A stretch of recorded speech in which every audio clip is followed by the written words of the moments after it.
স্বাগতম, সাধুবাদ জানাচ্ছি। দীর্ঘ বছর ধরে এই কারখানা জমি পড়ে রয়েছে, কারখানা বন্ধ। আবার মাননীয় মুখ্যমন্ত্রী মমতা বন্দ্যোপাধ্যায় আমাদের নেত্রী যে উদ্যোগ নিয়েছে, যে আবার বন্ধ শিল্পের জমিতে আবার নতুন কোনো শিল্প, আবার নতুন কোনো কর্মসংস্থান এবং আর্থিক সামাজিক যে উন্নতি হবে, সত্যি এটা ভালো উদ্যোগ। নতুন করে আবার নতুন ছেলে মেয়েরা সব কাজ পাবে, নতুন কর্মসংস্থান হবে, এটা আমাদের ক্ষেত্রে অনেক ভালো সুখবর। স্বাগতম। এর জন্য মাননীয় মুখ্যমন্ত্রী মমতা বন্দ্যোপাধ্যায় পশ্চিমবঙ্গ সরকারকে অনেক অনেক শুভেচ্ছা অভিনন্দন জানাচ্ছি যে আবার নতুন করে হিন্দুস্তান মোটর কারখানা, এশিয়ার বৃহত্তম কারখানা, সেই জমিতে আবার নতুন কোনো শিল্প হতে চলেছে, আবার কর্মসংস্থান, মানুষ আবার কাজ পাবে, আবার আর্থিক সামাজিক উন্নতি হবে। এটির জন্য অনেক অনেক শুভেচ্ছা অভিনন্দন, ধন্যবাদ জানাই। দাদা, বন্ধ হিন্দমোটর কারখানার জমি অবশেষে অধিগ্রহণ হলো, কি বলবেন?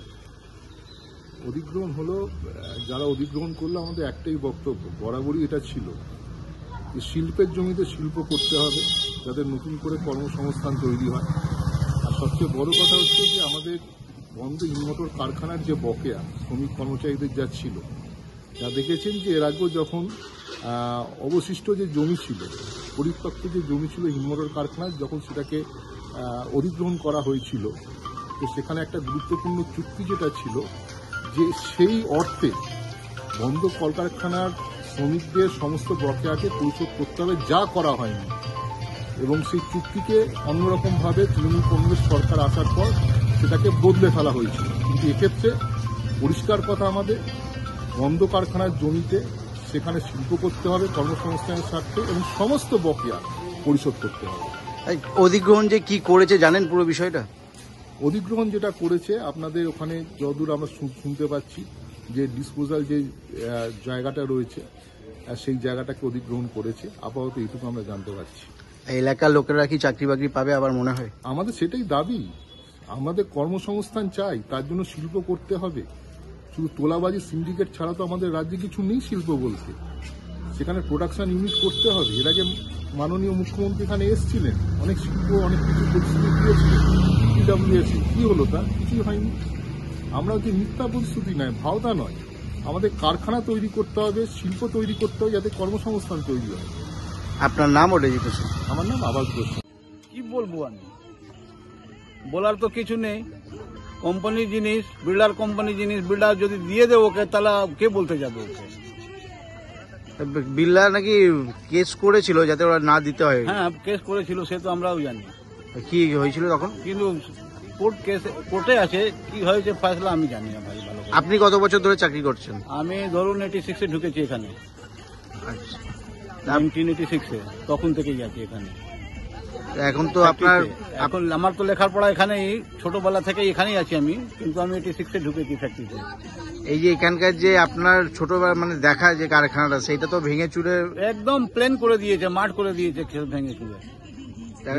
যেটুকু ছিল সেটাও চলে গেল, সব চলে গেছে। কি বলবেন? তা কি বলালো, ওর জিনিসপত্র ও কিছু যা করবে করবে। আর আমাদের তো এখানে মানে নেই, ইউনিটি নেই যে আমরা কিছু বলতে পারি। লোকও নেই এখানে কলোনিতে কেউ, এক দুজন লোক আছে, সে কি বলতে যাবে? এক দুজন বললে তো হবে না। এই টিটাগড় ওয়াগন লিমিটেড যে নিয়ে নিয়েছে সেটা জানেন আপনি? না, আমি জানি যত নিয়েছে তত লিজে আছে, এখনো আমি জানি না ভালো করে। আপনি কি শুনেছেন? আমি এখনো শুনিনি কিছু। আপনার নাম? রাজকুমার সাহ। আজকে শুনুন, আমি রাজনীতিক হিসাবে না বলে আমি পার্সোনাল লাইফে আজকে আমার জন্য খুবই দুঃখজনক ঘটনা। যে হিন্দুস্তান মোটর লিমিটেডের আমার বাবা কাজ করতেন, আমরা এত বড় হয়েছি, এখানে লেখাপড়া করেছি, সেই জমিটা শুনলাম নাকি রাজ্য সরকার অধিগ্রহণ করে টিটাগড় ওয়াগন লিমিটেডকে দিয়ে দিল। ঠিক আছে, জমিটা অধিগ্রহণ করলো, কিন্তু যদি শিল্পের জায়গাতে শিল্পই হোক আমরা চাইব।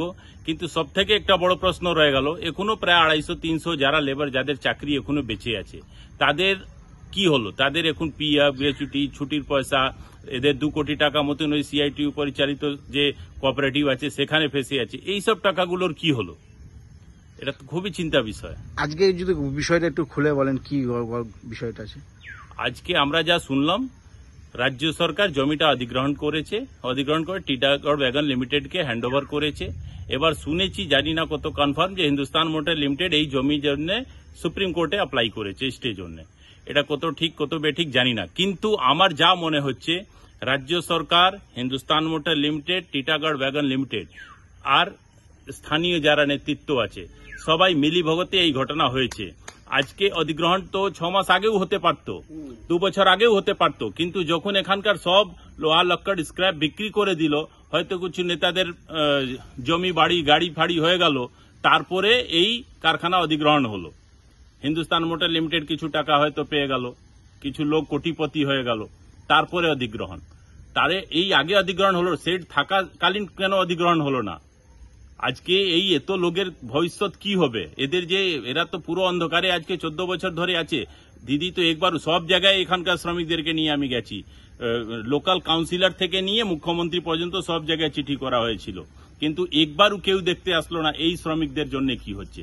আজকে অধিগ্রহণ করেছে, খুব ভালো কথা, ওখানে শিল্প হোক সেটা আমরাও চাইব, কিন্তু এই শিল্পের ভিতরে এই যে শ্রমিকদের আছে এদেরকে কিছু সুযোগ কি এরা পাবে, সেটা অনেক বড় প্রশ্ন।